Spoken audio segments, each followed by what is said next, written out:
It's 11:47 p.m., October 23rd, 1966.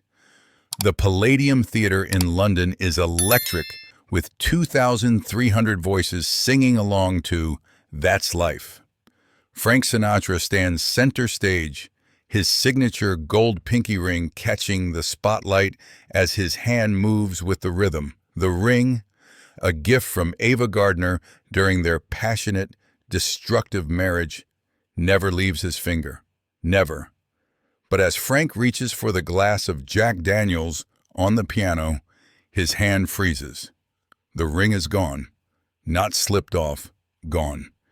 In its place, folded neatly on the piano's black surface, is a piece of paper. A map of London with a single red X marked in Piccadilly Circus. Frank stops singing mid-verse. The band, confused, keeps playing for another 8 bars before trailing off into silence. The audience thinks it's part of the show. They wait, expectant, as Frank stares at the map with the cold realization that he's not just performing anymore. He's being played.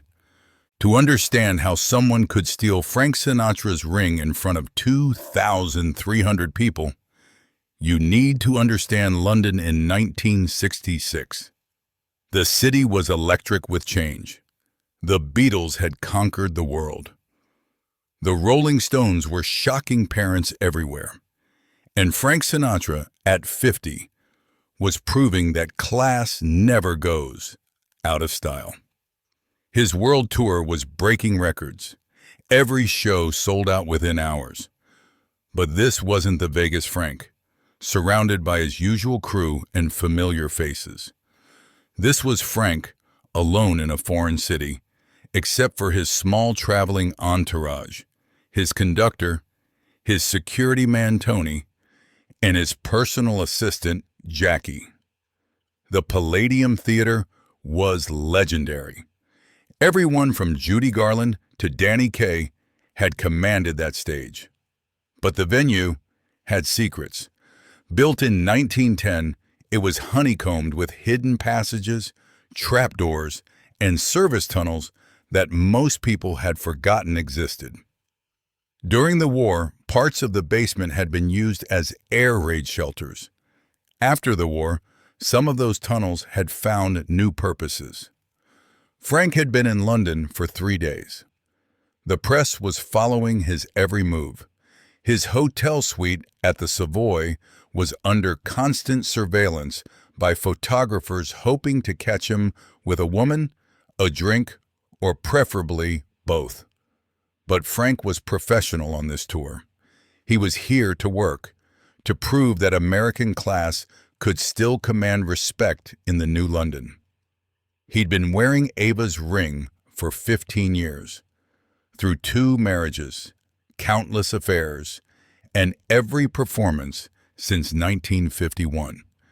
It was his talisman, his connection to the only woman who'd ever matched his fire with her own. The ring was insured for $50,000, but its real value was incalculable. It was Frank's anchor to his past, his reminder of what real passion felt like. Someone knew this.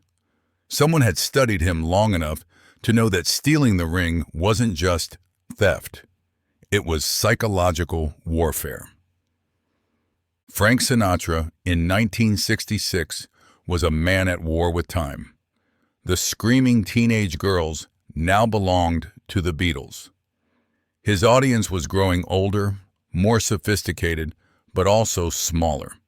He was fighting to prove he was still relevant, still dangerous, still the chairman of the board. He developed rituals to maintain control. Every night before a show, he'd touch the ring, adjust his bow tie exactly 3 times, and take 1 sip of Jack Daniels. He needed order, predictability. His world was built on knowing every detail, controlling every variable.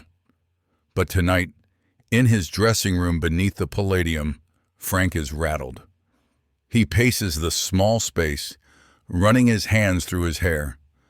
Tony, his security man, a thick-necked Italian-American who'd taken bullets for lesser men, stands by the door, embarrassed. "Boss, I never took my eyes off the stage. I swear to you, nobody got close enough." "Somebody did, Tony. Somebody got close enough to pick my pocket while I was singing to 2,300 people." Jackie, his assistant, is frantically calling the London police, but Frank waves him off. This isn't about the police. This is personal. Somewhere in London, the thief is waiting. But this isn't just any thief. This is someone who knows Frank's routines, his security, his psychology. Someone who could navigate the Palladium's hidden passages. Someone who wanted to send a message more than they wanted money.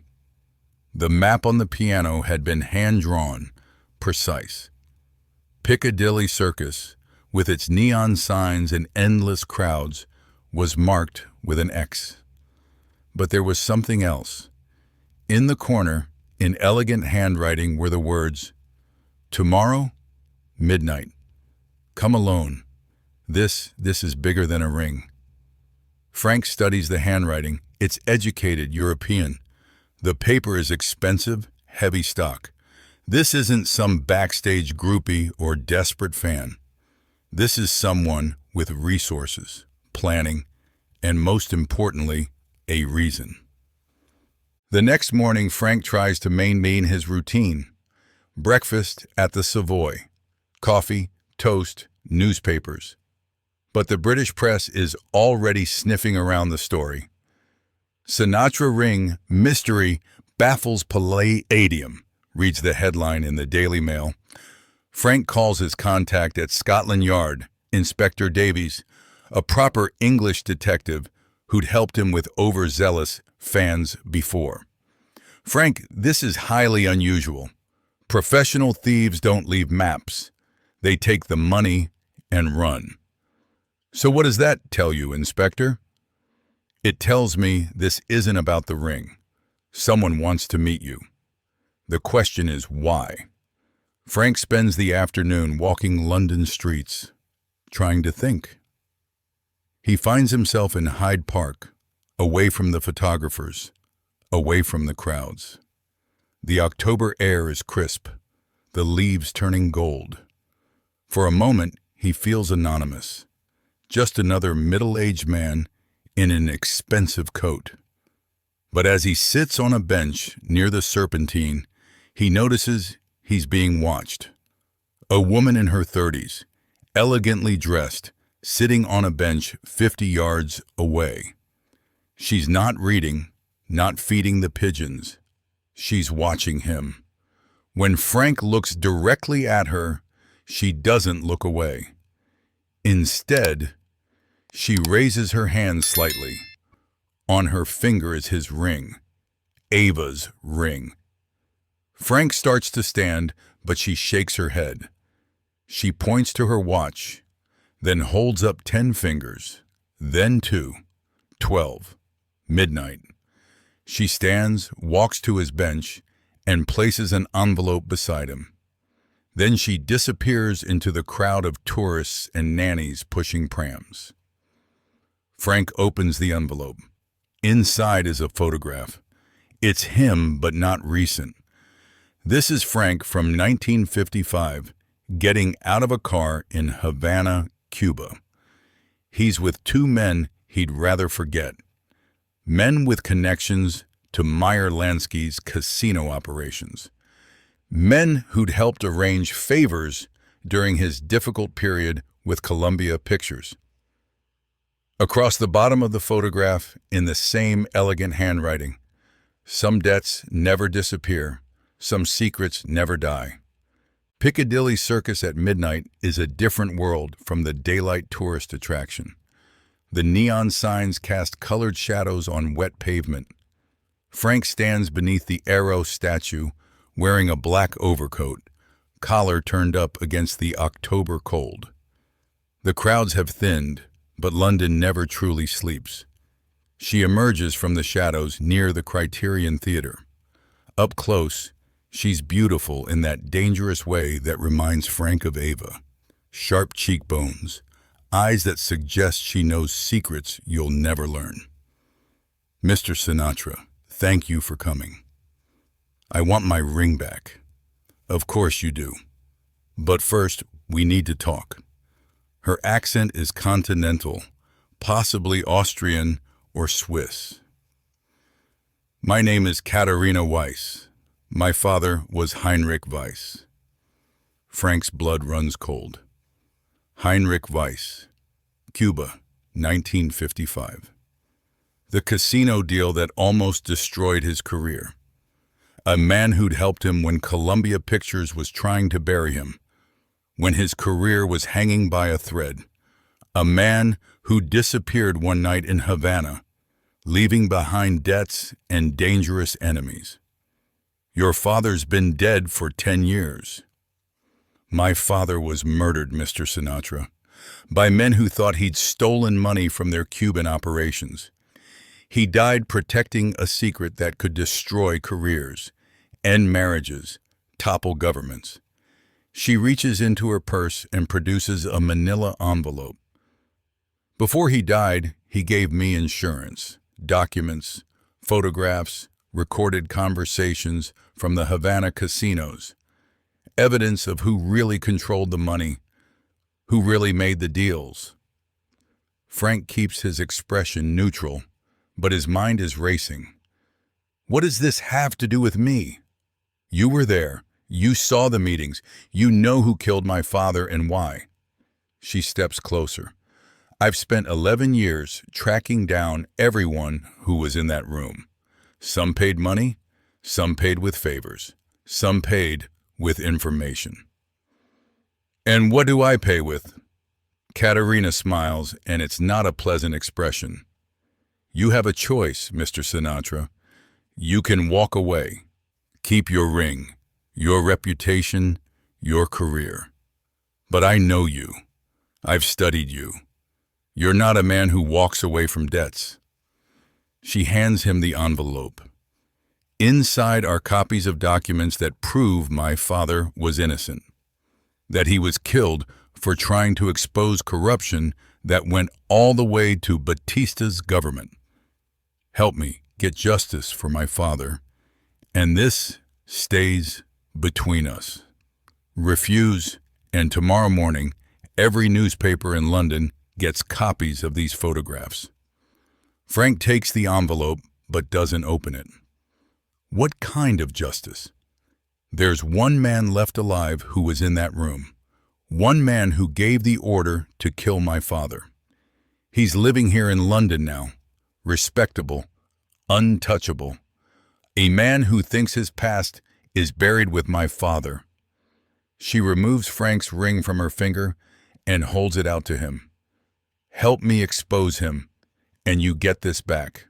But more than that, you get to look at yourself in the mirror again without seeing my father's blood on your hands.